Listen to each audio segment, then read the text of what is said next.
Labis ang hinagpis ng mga kaanak ng mga sundalong nasawi sa engkwentro sa Sumisip, Basilan noong nakaraang linggo. Masakit man daw ang pagkawala ng kanilang mga mahal sa buhay. Naniniwala raw silang hindi nasayang ang kanilang sakripisyo para sa serbisyo. Balitang hatid ni Jamie Santos.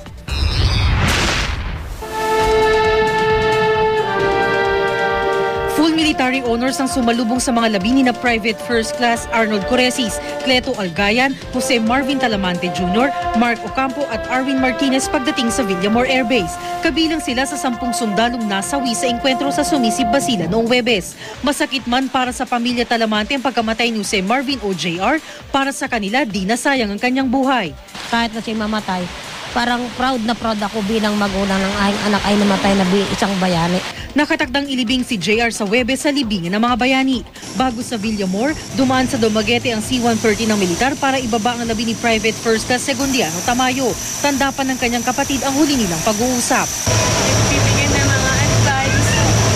Nagpo-focus lang siya sa tawon niya at saka kami pamilya niya.